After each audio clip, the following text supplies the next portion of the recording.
Today on CityCast Pittsburgh, it's the Friday News Roundup. I'm with CityCast Mallory Falk and Elizabeth Kama talking about all the stories we couldn't get enough of this week.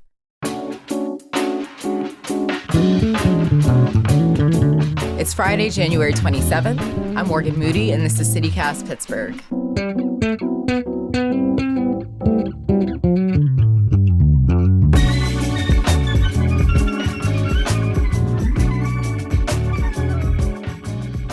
Mallory, did you have a phone when you were in school, and was it a distraction to you? I had a cell phone. This might age me a bit. I had one toward the very end of high school.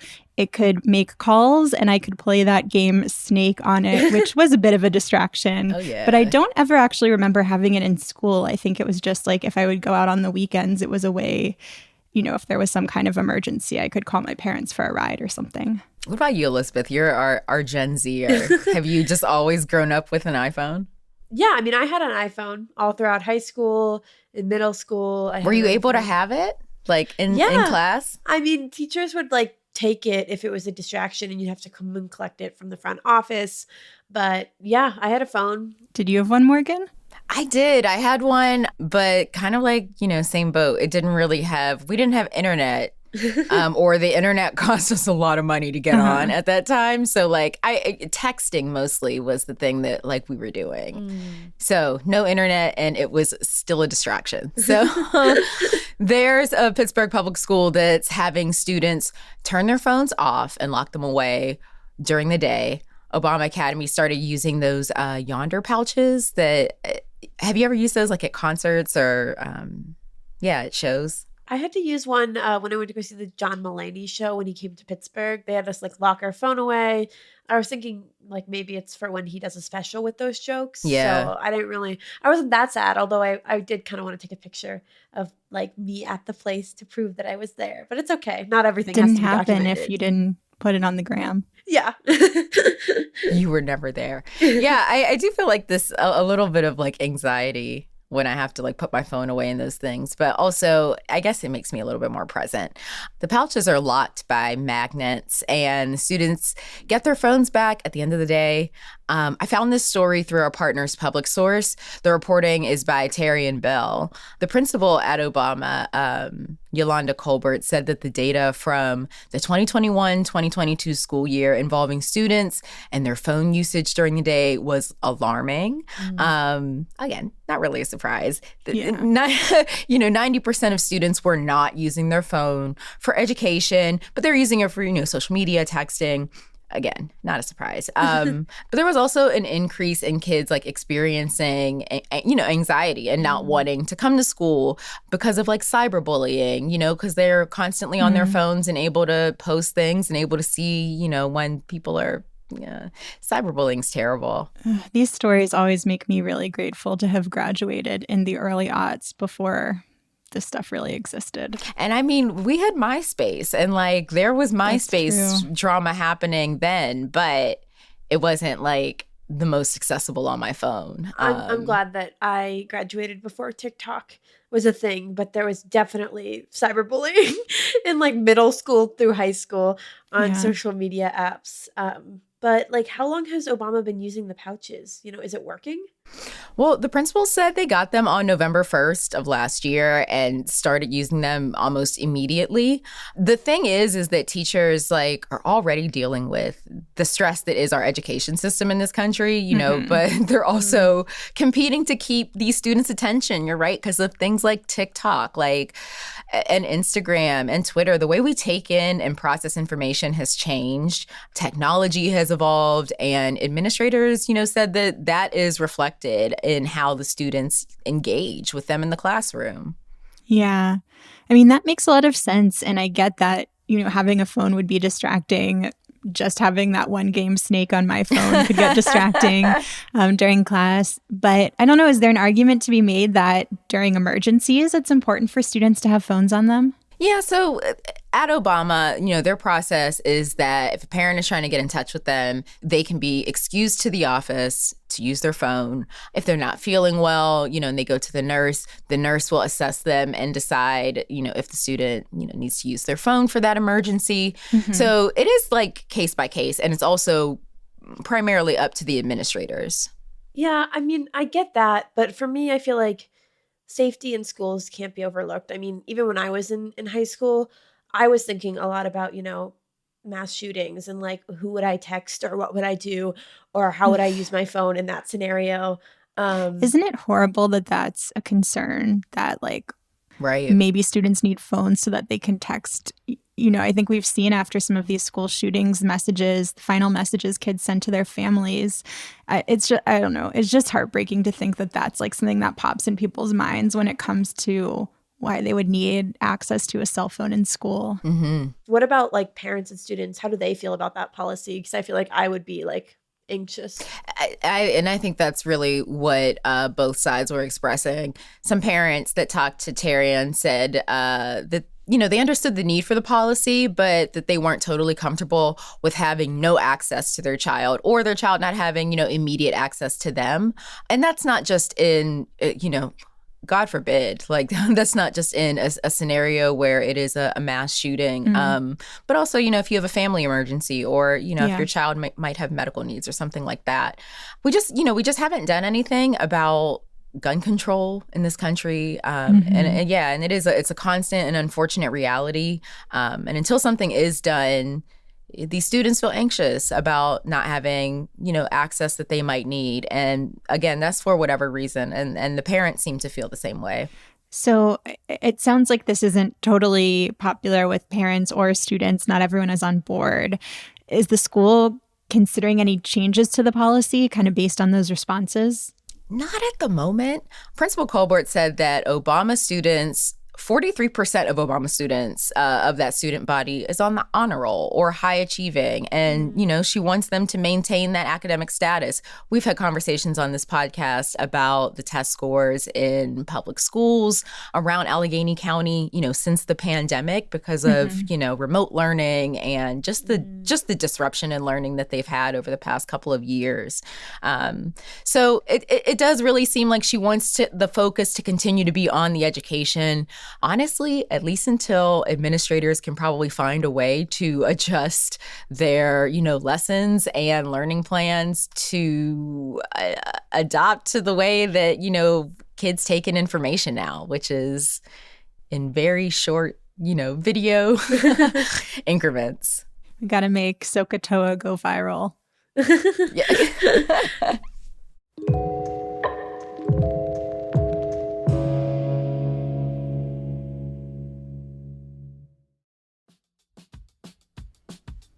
It's the start of a new year, and one goal you might be considering is buying your first home. 2022 was a very difficult year to buy a home, but 2023, I'm telling you, it's the year of the first-time home buyer. If you haven't listened to the How to Buy a Home podcast, now is the perfect time. Host David Sidoni is an industry expert who has helped thousands all over North America buy their first home, and I know he can help you too. David can guide you through next steps that are right for you, whether you're planning to buy a home now or 5 years from now. He can even connect you with a great realtor in your town that works with first-time home buyers and actually cares about you. Plus, he just released a first-time home buyer starter kit at howtobuyahome.com. It's a free resource thousands of people have already taken advantage of with all the knowledge you need to buy your first home. Start planning today at howtobuyahome.com and make this the last year that you rent. Find How to Buy a Home on YouTube and wherever you listen to podcasts. Speaking of teenagers, I want to talk about teenagers downtown.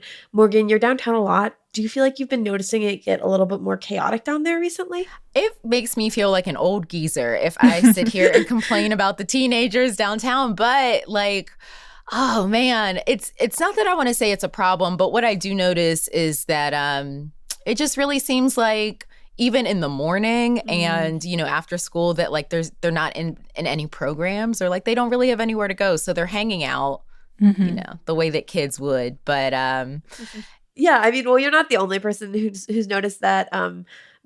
Business owners have been talking about it as well. Apparently, kids and teenagers are heading down there after school. And, that's been of some concern to the business owners downtown. Mm-hmm. Is there a sense why maybe more teenagers are hanging out downtown than there used to be in the past? Yeah, according to reporting that WSA has done, downtown has sort of become like a quote unquote happening place to hang out, like the mall in like the 80s or 90s or whatever. Oh, man.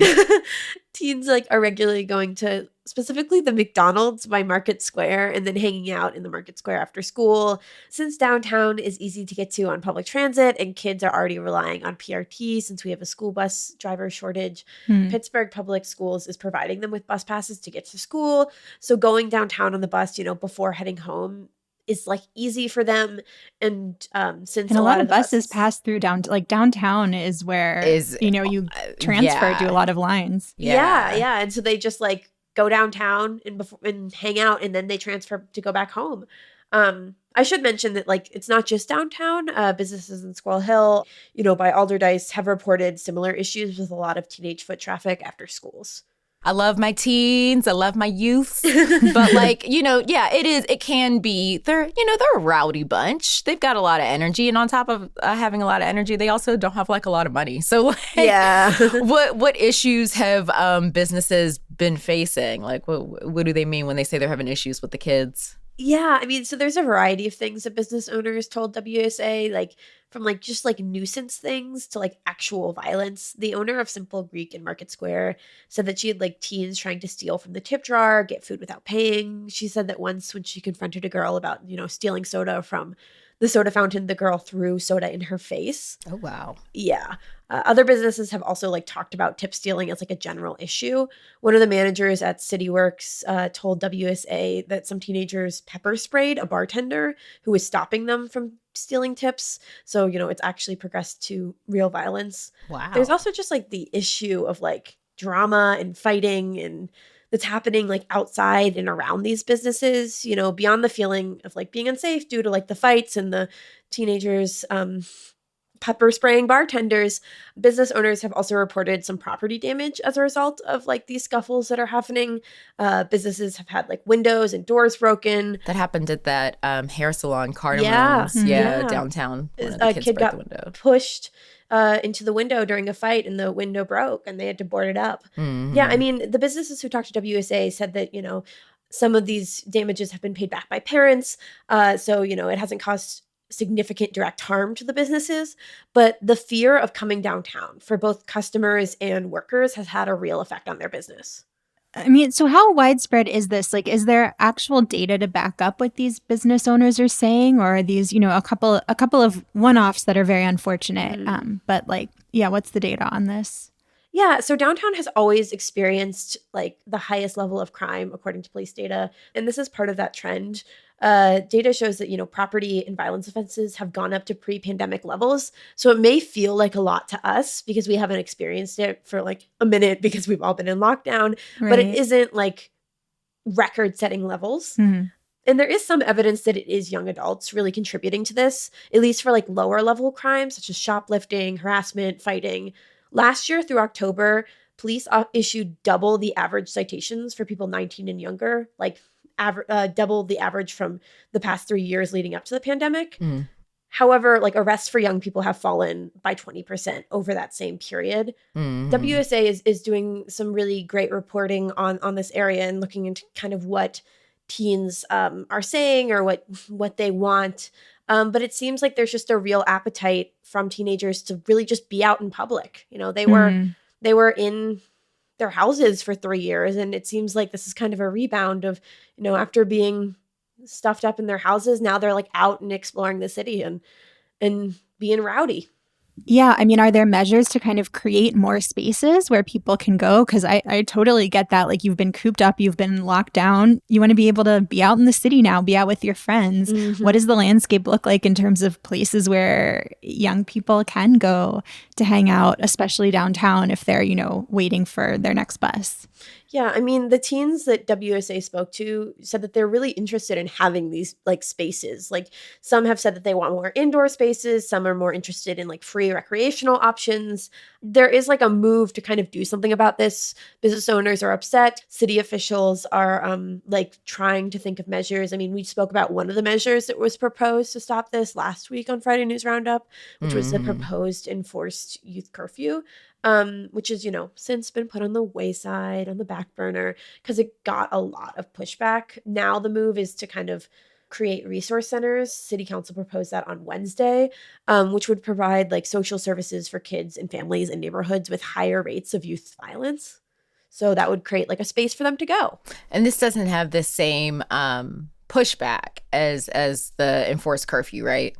No. I mean, Mayor Gainey actually came out against the enforced youth curfew, but he's in favor of the resource centers. Well, speaking of Ed Gainey and measures that he supports, we touched on this in yesterday's newscast, but I wanted to talk a little bit more about it today. Mayor Gainey is taking steps to maybe get some of the city's biggest nonprofits to pay property taxes. This is something we've talked about before. We'll put a link in our show notes to our interview with Emma Foltz from Public Source about all this, but there's been a push for a while now to get Pittsburgh's 5 big eds and meds. So Pitt, Duquesne, UPMC, Allegheny Health Network, CMU, to pay their fair share to the city if you think they're kind of not already contributing their fair share in other ways with other services they provide. This was a big part of Gainey's campaign for mayor, and he was especially focused on UPMC, which, as Public Source puts it, has the most property and the most money at stake. And so this Tuesday, Gainey signed an executive order that seems like a way to try to make good on his campaign promise to get some of these big nonprofits to pay up. Yeah, so I wasn't here when you guys did that interview with Emma Foltz, and I think she's an incredible reporter. But before we get on to kind of the executive order, can you just remind me and the other listeners who may not have listened to that episode why it matters whether or not these nonprofits pay property taxes? I mean, I get the frustration. I mean, I've got to pay them; they should too. But like, what's the impact here? Yeah, so about 20% of land in Pittsburgh is privately owned but tax exempt. And so that means that there's a lot of property that the city just isn't collecting taxes on. There was a joint report that came out from the city and county controllers in 2021, and it found that these 5 big eds and meds owned about $4.3 billion in property that's exempt from property taxes, just property taxes levied by the city alone. Wow. Which is a lot. And nearly 2/3 of those properties are within city limits. And, Pittsburgh's not in like amazing financial shape. I know it? They keep giving me these parking tickets. That's how they're making up for all of this. Yeah. Like, why is this falling to you in your parking tickets instead of these giant institutions? Morgan's saving the city. Yeah, I'm paying on this $4.3 billion property tax $40 at a time. Yeah. You alone are going to keep the city afloat for the next several years. I mean, I'm obviously not saying anything people don't know, but there's been some federal COVID relief funds that have helped, get the city through the last few years, but those are going to run out. So this would be a sustainable source of revenue for the city if, some of these nonprofits had to pay property taxes. And Emma had pointed out in her reporting and in our conversation that these institutions often end up using city services that they're not paying for. So she gave an example of this dorm on the Pitt campus that had placed a ton of calls to 911 needing police services, EMS, firefighters. And for everything from like real medical emergencies to one example she gave was, typical dorm behavior. A kid like burned their mac and cheese in the dorm microwave and the fire department had to come out. But so, every time, EMS comes to the dorm, that's like a city service that Pittsburgh is providing that Pitt in this example isn't paying for. And so that's, where some of this argument is coming from is if you're going to use these services, you need to contribute to them. So then what is the executive order? Yeah, so the Gainey administration is launching a citywide review of tax-exempt properties to determine whether they're owned by an institution of purely public charity. That's the language in the state law that allows for these tax exemptions. So basically, all of these properties would need to pass a test to see if they meet 5 criteria that under the state law allow them to qualify as a purely public charity. Purely public charity sounds like a very high bar to meet. What are the criteria? Yeah, so it means that the group has to advance a charitable purpose, donate a substantial portion of its services, benefit a class of people that are legitimate subjects of charity, relieve the government of, a burden that it would have to provide otherwise, and operate without seeking a profit. If they don't pass that test, will they lose their nonprofit status? No. So the city solicitor said that, even if the city is able to successfully challenge a tax exemption, donations to the nonprofit would still be deductible. It would still have that nonprofit status. It would just have to start paying these property taxes. So is just the big five, the universities and the healthcare giants, is it just those groups that are getting reviewed? No, Gainey's spokesperson said this is about every charity in the city. It's not just limited to the big five, but houses of worship, places like churches and synagogues won't be getting reviewed. This doesn't really apply to religious institutions. Okay. But the thing is, even though Gainey hasn't said it explicitly, it does feel like the biggest target here is UPMC. That's really who he talked about during his campaign. He said that the region's most profitable corporation should pay taxes like anyone else. And, I mentioned it has kind of the most property. According to Public Source, UPMC owns a quarter of the city's privately owned tax-exempt property that's worth $1.7 billion. Oof. And if it could get taxed, then the city would get almost like $14 million a year in taxes from UPMC. About $35 million would go to city schools and $9 million would go to the county. Yeah, UPMC has so much property. I know that Darwin Luba, who's the auditor for O'Hare Township, is actually like going around and cataloging parking lots specifically that UPMC owns to see if they should be taxed. But yeah, I don't know. How is the city going to review all of these properties? Are they going to review them each like one by one separately? Yeah, they're reviewing everything parcel by parcel. And it's interesting that you bring up parking lots because I actually heard WESA reporter Kylie Kaczynski on the Confluence, and she used parking lots as an example of, obviously, institutions like UPMC have a ton of them. And in her words, these parking lots could be determined to be unrelated to the mission of a nonprofit. Kevin Gavin, the host of the Confluence, in that same conversation brought up the examples of like Pitt and Duquesne have these basketball stadiums that generate profit. And so it's really going to be a case-by-case basis whether these, properties meet the charitable criteria. Is this realistic, though? Because UPMC has somehow come up with the receipts that they are, in fact, 100% a charitable organization. And I don't know. What are the odds of some of these nonprofits failing the test? And how soon would the city be able to start collecting money if they did? Yeah, it's a really good question. I don't really know about the odds that they'd fail, but the city solicitor, acknowledged that this review of these properties will likely take years and nonprofits are going to be able to challenge the results. So it'll be a while before we know if anyone does lose their tax-exempt status and if the city is going to start getting money from some of these entities. Was Gainey the first mayor to try and do something like this? Maybe it's just because I'm young, but this is the first time that I'm like hearing of this. Oh, Elizabeth, this fight predates your time. Luke Ravenstahl, well, I guess you were born earlier than 2013, but Luke Ravenstahl back in 2013 when he was mayor sued UPMC trying to challenge its charitable status. And so then after him, Bill Peduto dropped the lawsuit and formed the One Pittsburgh program, which tried to get nonprofits to make voluntary contributions. Emma talked about how both in Pittsburgh and in other places other cities that are dealing with this, there's, the carrot or the stick. And so we've seen both the stick, the lawsuit, the carrot, the voluntarily make contributions to this fund. When Gainey took office, he pulled out of the One Pittsburgh Fund.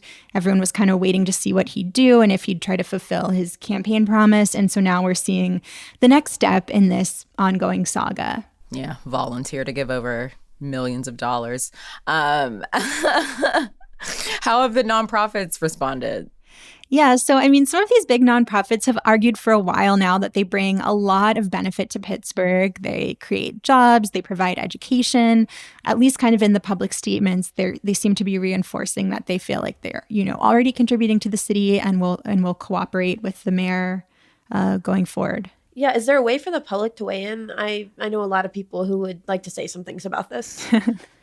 Yeah, there is, in fact. So the city does plan to start reviewing nonprofits that have the largest properties, but they're also calling on us, like, if any of you know of a public charity that you think is violating one or more of those requirements laid out in state law for something to be have this charitable status, you can report it to the city. They set up an email account, report@pittsburghpa.gov, that you can write in. Gainey's asked, like, if you go somewhere and it's a charity, but you're paying market rate for the service you get there, you should let the city know.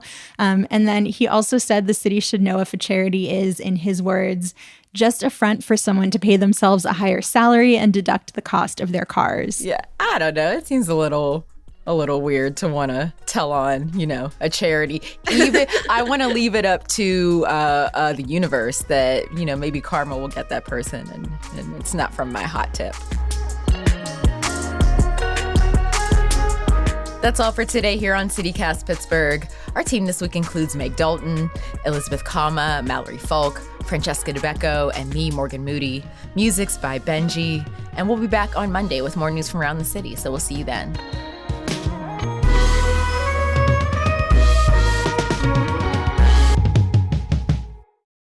But my complaints aren't anonymous. No, you say it to his face.